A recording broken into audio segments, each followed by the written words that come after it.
good spring break? I think I did. But so today we're very happy to welcome Dr. Caroline Payant. She's an associate professor at the Department of Education from UQAM. And I saw on Twitter that she's also a TESOL Canada board member. I am. It's just that it's not here, but I thought that would be worth mentioning. So her areas of research include cognitive and social aspects of language development involving 3 target languages. So she works with English, French, and Spanish. Her current projects examine the role of metalinguistic discussions in learners' native and non-native languages during task-based interactions, and the links between the discussion and language development. And she also looks at the impacts of task modality and task repetitions in language learning. Without much further ado, I'll give it to her. Thank you so much. Welcome. Thank you. Well, first of all, thank you for coming. I know that was your spring break last week. It wasn't much of a break, I will assume, but hopefully it was a break. But thank you so much for taking the time to come here and have a conversation about the learner's perspectives towards language education and the use of multiple languages in the classroom. I have quite a lot that I would like to discuss with you, so I'll just get started right away. So this is my plan. I do want to talk briefly about models of education that have sort of impacted the way we teach today, and sort of looking at how that has created a monolingual bias in the field. And then after that, I'm going to talk about why it's important that we make a distinction, not nobody's better than the other, but it is different. So it's important that we look at L2 learners who are learning a language for the first time versus those who may be acquiring a larger repertoire. And then I'll move on to talking a little bit about the previous, not a little bit, actually that's the focus of my talk, to talk about previous work that I've done with plurilingual learners, and as well as the projects that I'm currently taking or conducting at UQAM. That is my goal for the talk. I have slide numbers at the bottom, so if there's a slide that you want me to go back to at the end, remember that. It'll make it easier for us to get back to that point. So in the field of education and in TESOL, we have created a monolingual bias in the classrooms. In a number of our classrooms today, the teachers endorse a monolingual mindset, and I don't think that anybody does it on purpose necessarily, and they may, but we have these classrooms where we encourage target language use. There's a lot, I should say target language use only. There's a lot of evidence of these practices, and we have visual reminders that classrooms should be monolingual. I worked in a school where these posters were everywhere, and as my role, I was required to report students who were using languages other than English. And this is in Canada. Sometimes we feel like, oh, maybe it's a different context, but I was in Canada in a different province, but that was the belief and the approach. And so we have these visual reminders, and then as teachers, we often go online to get ideas for resources, and a lot of my students go to the busyteacher.org, which I think is a great site. It has some good tips for different things, but they have this special piece that is called 13 Methods for English-Only Classrooms. And I think, oh dear, if my pre-service teachers read this without the mindset of what the implications are for that, I get worried. So one of the tips is, as teachers, when you hear a language other than the target language, you have to react in such a way that will make students become aware, but in a safe way. But the underlying message remains the same. We're telling people the other languages are bad. It doesn't matter our reaction. So this is supposed to be humorous, but then there's also more direct approach with actual quote-unquote punishments. They use the word punishments, but taking away privileges and whatnot. Again, I worked in a program where if students were in that same program, if the students were caught using their native language more than 3 times, they were expelled. They had to go home. And so this is just a few years ago. So it's still real, it's still happening, and the messages continue to be the same in the language learning classroom. We might think, well, it's language learning, it makes sense. But then you turn your eye to other posters, information, anecdotes in the news.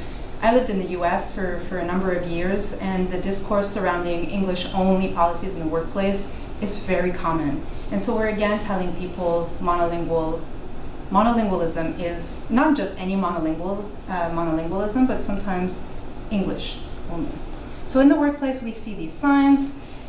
And I'm not sure if any of you have had the opportunity to read USA Today recently. I thought that was very disturbing, but there was a professor, so it happens outside of the language classrooms as well. A professor overheard, or she was the director of a graduate level program, and the field was not language education, but it came to her attention that a lot of Chinese languages were being spoken, so they sent an email reminding students that they should not be using their native languages, even for social purposes in a public space, because that could affect their internship placement, it could affect their employment, employability, etc.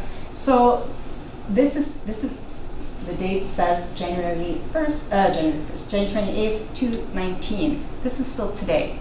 The good news is it caused a big reaction. So that means that some people are not in agreement. This person had to step down from her position.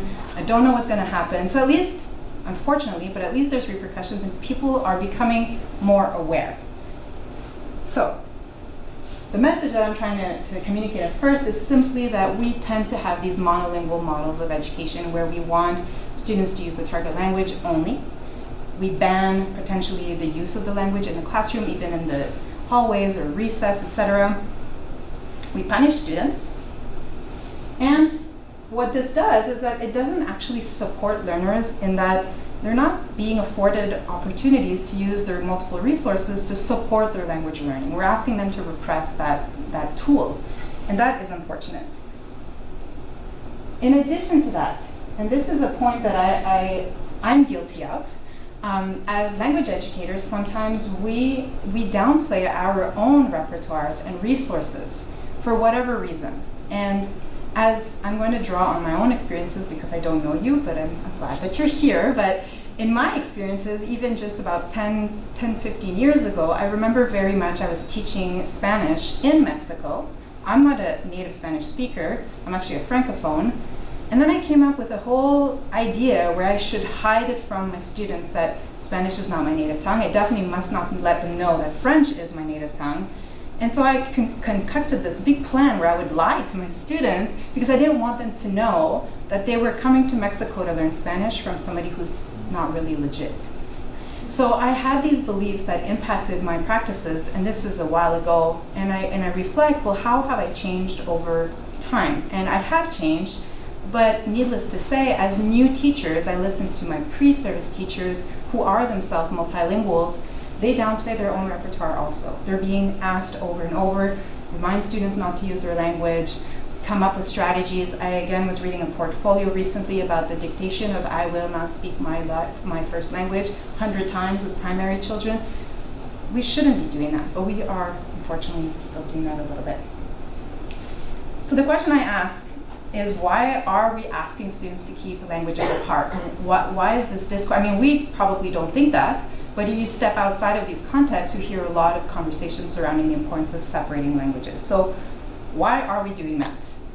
And I would love to have your opinions, but I will just move on, and then maybe during the Q&A we can discuss this further. But we can trace it back to teaching methodologies. Fast forwarding a little bit, but the grammar translation was an approach that supported multiple languages, but it didn't have that necessarily that communicative component attached to it. And so when we know about teaching methodology, what we know about teaching methodologies and ideas is that if we go from one end of the belief system, so 2 languages are bad, what is the response to that? We go to the other end, and we develop methods that will not encourage the L1 use.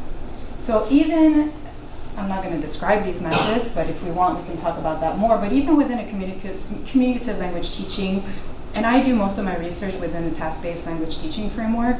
And even that, the concern that we read about, that teachers have, is that if you have these open tasks with not enough scaffold, the learners will revert to their L1, and that's bad. So we always go back to this principle. So we have created this discourse, we've endorsed these methodologies that don't necessarily support the use of multiple languages.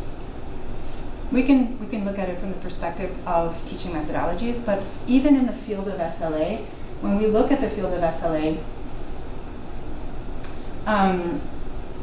if you look at a definition of what the field does, a lot of the textbooks still today will say it doesn't matter if they're learning the second language, it doesn't matter if they're simultaneous learners learning an additional language, or if they're, multilinguals, it doesn't matter. All of those people, what are they? Well, they're L2 learners. So we strip them of their identity, basically, when in reality, they have much more than quote unquote, a limited learning experience. They have multiple experiences, and I believe we should be making a discrimination or a distinction between who our students are. And I was having a conversation just before the session in terms of Montreal is a tricky place because we quickly think that everybody is a multilingual. But I was working and living in a context where, in fact, a lot of my students were learning Spanish for the first time. That was their first exposure to a language as an adult. So we sometimes forget that there are some people who are learning for the first time a language, so they have knowledge of their first language, they have native language learning experiences, they may have some explicit knowledge through formal education, but really most of it is just learned implicitly. The students who are acquiring multiple languages either simultaneously or sequentially, they have more experiences. They can tap into these resources. Whether or not they know how to do that, well, or if they're being asked to do that, or if they draw on good strategies, I think that those are still a lot of the questions that we need to answer. But we do notice that there are some changes in that we're starting to make that distinction, and that endorses or supports this view that we are individuals with a larger repertoire. Some have even a larger. We're not looking for balanced repertoires. We're just looking for how students behave under different conditions and acquire languages. So plurilingualism is, and I did a nice word cloud because I don't want to get into the terminology, but all of these terms are really important. But in case you're curious, you may be curious, but if people are really talking about plurilingualism, are they? Is that part of a conversation we had with our friends outside of academia? I remember the first time I used it, the teacher rolled her eyes, oh, there's another term, another word, just to say the same thing. Well, okay, they're not the same thing, but I figured, we'll do a little Ngram. I love Google Ngram, just shows you the how words are being used. And so if you look at it, it seems that, yes, it's on the rise. So people are, and these are just books. I don't know if you're familiar with the Ngram viewer, but so it's basically an online corpus, all books, so it doesn't take into empirical studies and whatnot.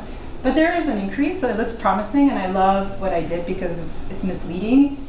We're talking about it, but in comparison to multilingualism, let's agree that it's still not something that we talk that much about. But multilingualism on the rise, plurilingualism on the rise, so the work that we do is so important.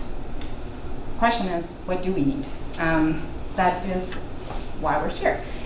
We need more research, I believe, that looks at students who are adults who have really limited exposure to additional languages, who are being faced with their first language learning experience. It doesn't mean they're not in contact with other languages. They may have some resources, friends, that's fine, but when it's their first time in a more formal setting where we're asking them to do more explicit language learning, we need more research that in those settings, in contrast to or juxtaposing the L2s with learners who are actually learning an additional language in a more explicit way.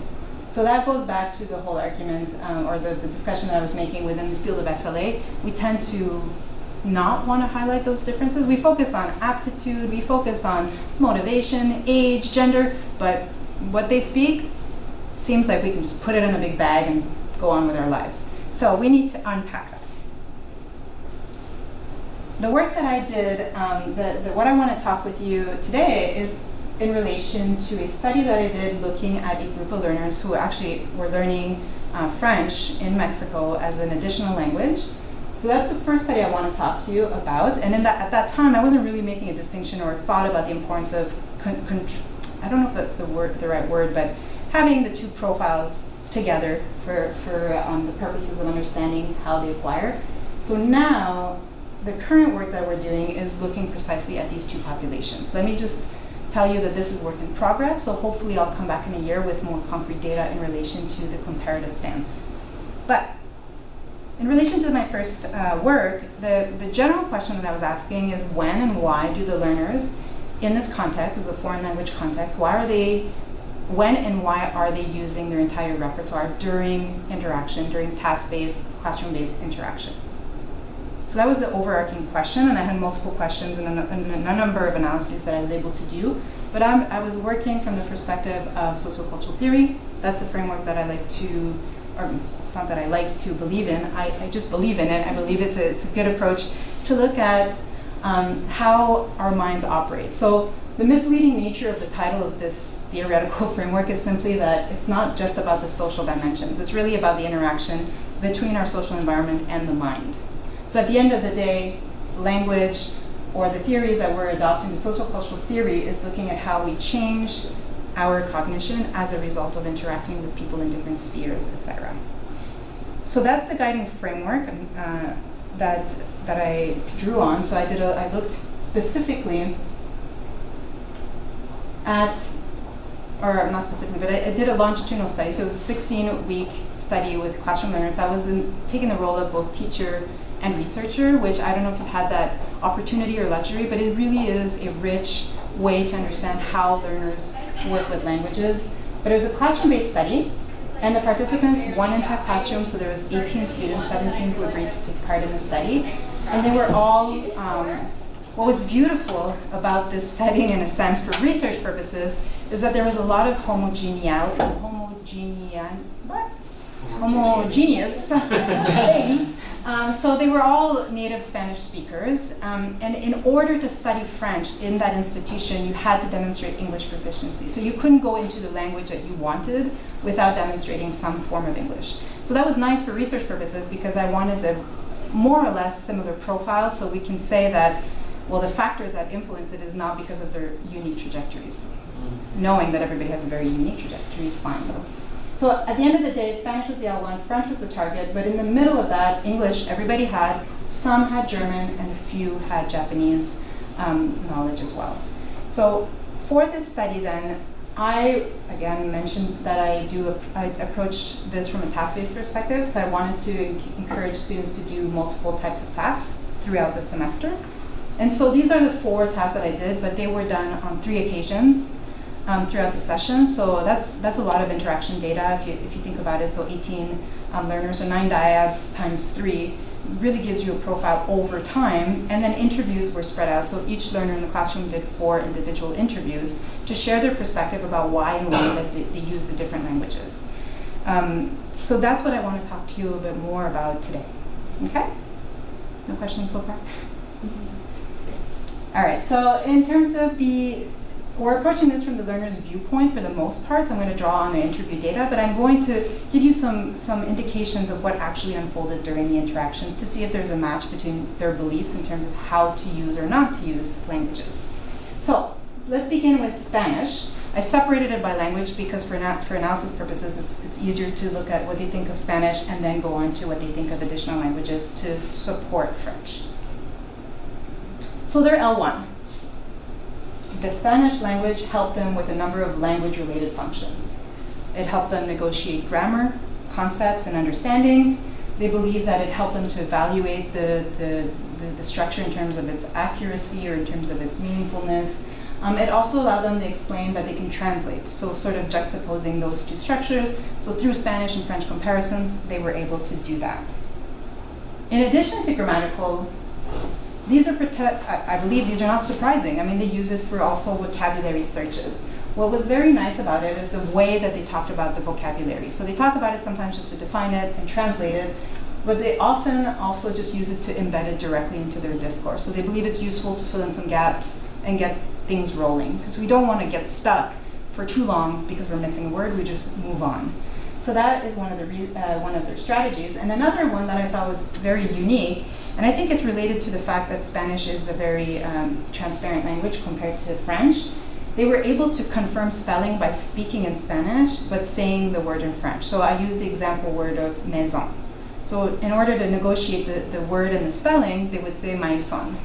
So they're speaking Spanish with the French word to support them. So when you get with the int conjugations, they had some nice discussions that were Spanish, but it was really French. So they supported their negotiations, their interactions in this way.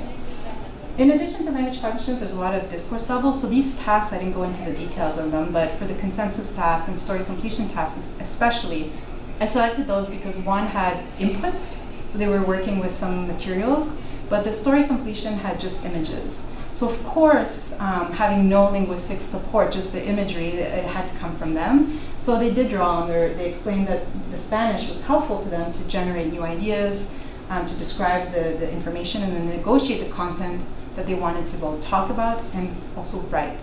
So there's always, in a lot of the teaching that I do, I believe it's really important that students engage in both, at least two modalities. In theory, when you speak, you're already also listening, but having that production orally and that written production together is really important. So they are able at the discourse level then to generate content, and the less information you provide, the more they'll actually have to negotiate and figure it out. So L1 was very supportive in that way. And finally, task-related functions, which I think are very also important, even for the teachers. And that's where in your classroom, it's important that we help our students understand that they can use the L1 to negotiate the instructions, to understand what the teacher wants from them. How many times have you, as a student, felt, what does the professor want? It's not really clear. Sorry, it happens. So we discuss it. And so it shouldn't be surprising that when we create these wonderful tasks that are complex for our students, they need to figure out what's going on. So encouraging them to figure it out so that they can get on task is important. And they highlighted that. Now, the one dimension that for me was more surprising in a positive way was the importance of the L1 for social functions. For some reason, I know it, but I didn't know it. I didn't see it. And so one of the I think it's like the dearest or the most caring is related to supporting peers developing knowledge. And now, I don't know how many of you speak Spanish, but I figured this is one of the few opportunities where I'll be permitted to leave it only in Spanish on the screen, but I will say in English what the quote is. But so in this particular case, if you read Spanish, you can go ahead and read it. But this particular student, who was very keen about using French almost all the time, said, well, with Tom, one of his peers, I remember that at the start of the semester, he didn't seem to get French. It was worse to speak in French, and moreover, trying to correct him. So I came to realize that first he needed to learn. So yes, I remember that I would say it in Spanish and later on tried to get him to understand in French. And these were close friends, so there's a lot of support, and that support, and I'm thinking about other kinds of classrooms with learners who really are decontextualized and are new to Canada. They really need that social support. At least these students were in their classroom, in their country, they were very familiar with so much, but they still needed that support. And I thought, and a lot of these examples came up throughout the data. Accommodating language patterns. When you engage with languages, it's normal to reciprocate the language choice of your peer.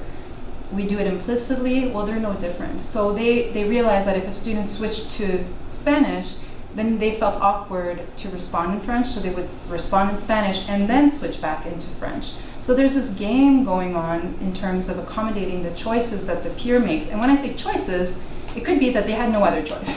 They simply didn't know how to say it. But rather than, coldly switching back to the target language, you can gradually weave that into it. So these are some of the social functions in terms of accommodation and social, and also maintaining relationships. These students, I didn't read it in English. This one here just says, like, when Spanish came out, and then I would also do that, and then that way we would continue the conversation. For maintaining social relationships, these students come together for a language classroom. They don't really know each other outside of the context. I had the 20 students, and like you saw, I mentioned that they did tasks all the time, and I always required that they move around. Even though you know your classmates, you don't know your classmates. So when you go and you sit at the desk, there's always that awkward moment where you kind of have to start. And if you actually care about learning and having fun, you need to break a little bit of that ice. And so for them, they would mention that it was really important to build that rapport and that familiarity with your peer, and then you can move on with the task. So social functions are really important in our classrooms, and I think that we don't want to judge or criticize or tell our students not to do it if it's part of building their sense of being in that classroom. Spanish. Now, remember, they also have English as their background. And here, I would just like to premise by saying that in their actual interaction, evidence of English rarely came out. Doesn't mean that they don't activate it in their minds, but we didn't hear English in the classroom. But I was still very much interested in seeing what, when, and why they would turn to English, if at all. So related to L2 mediation, the number of participants who talked about this was very limited. And one particular student, she would often go back to the importance of the multiple languages. Now, I'll just give you a brief, I looked at this data from focal participant perspective, so really in depth with a few subset and then also the entire set. So this particular participant, I know her quite well. She probably doesn't remember me, but I do.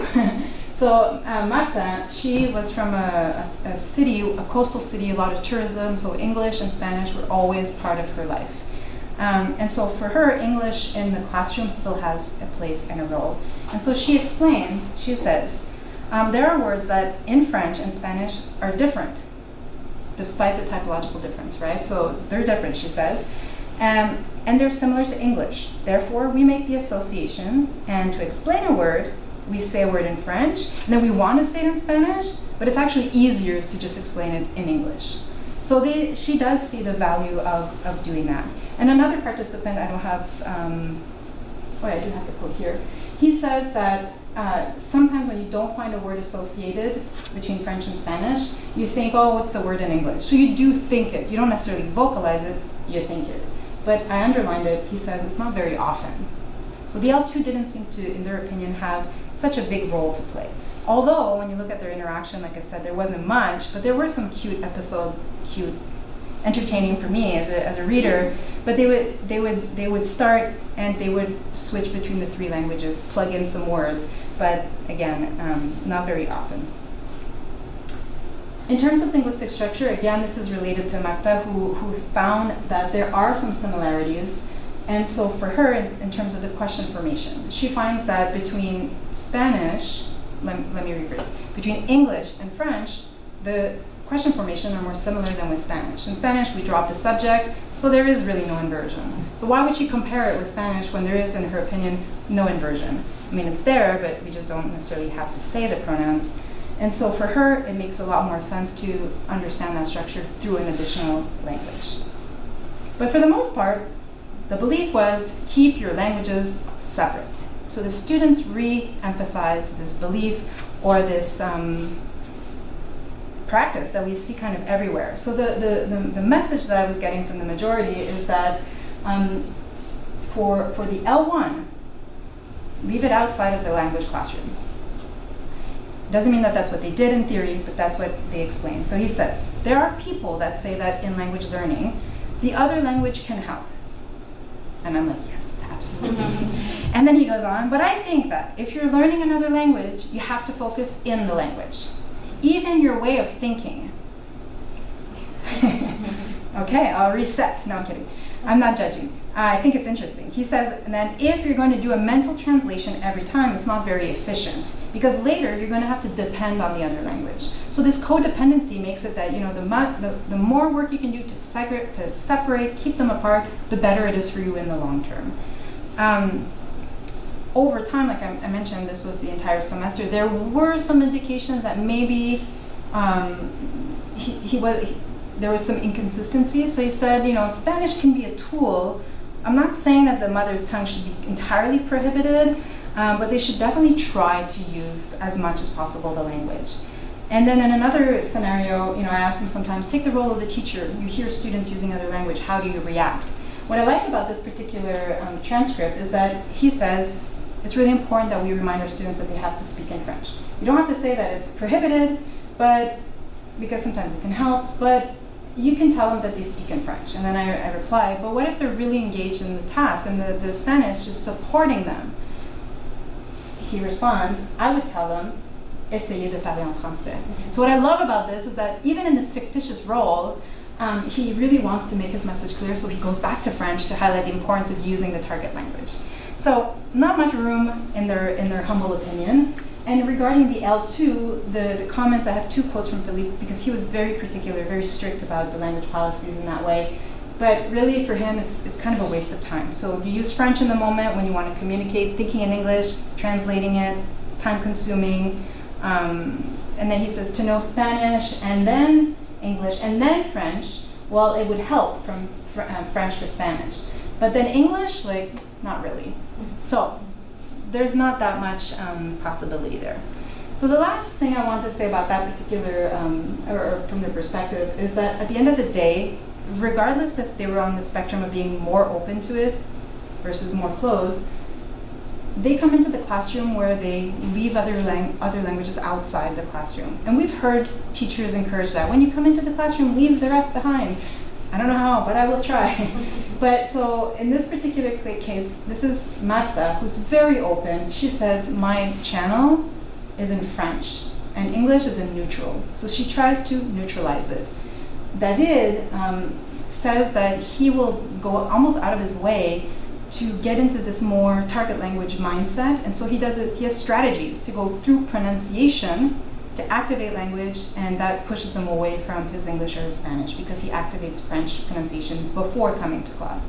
So they have these wonderful strategies to keep languages apart. I love it.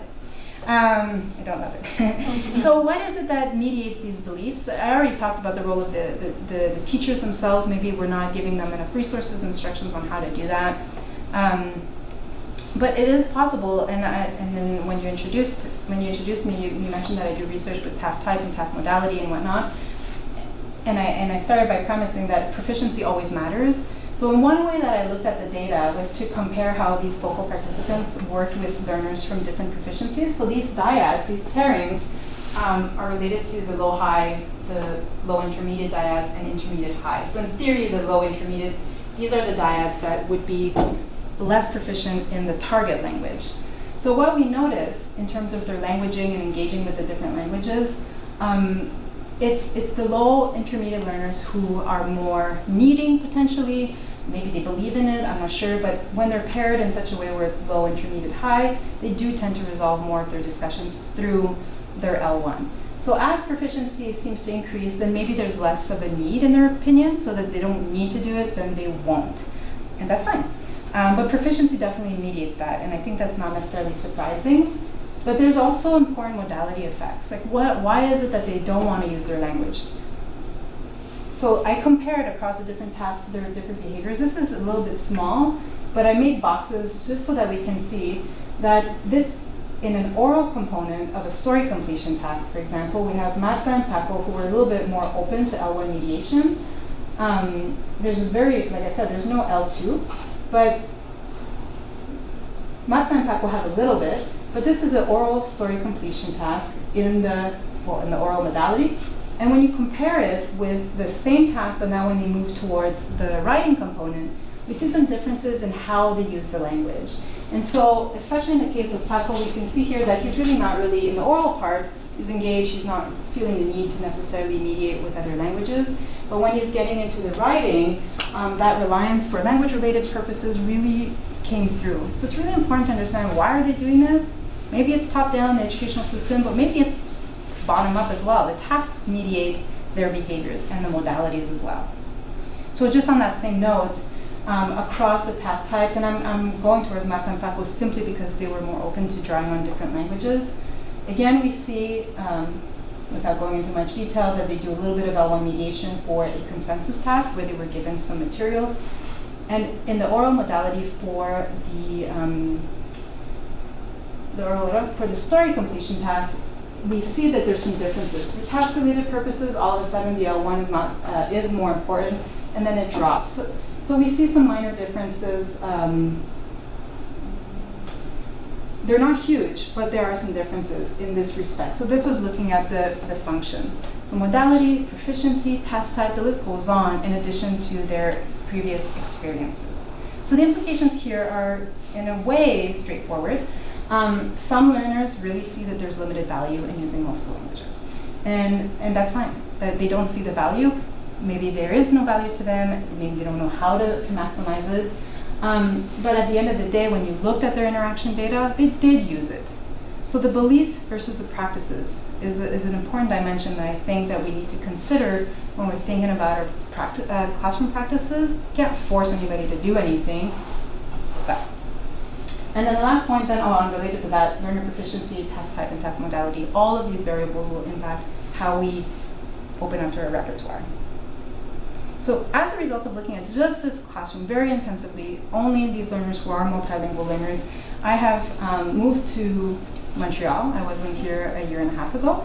So now that I'm in Montreal, I'm thinking, well, this is a great opportunity to be looking at learners with different profiles and comparing what happens. And that's the work that we're doing now. So this comparative study, I think is very exciting. Our goal is to identify learners with different linguistic profiles.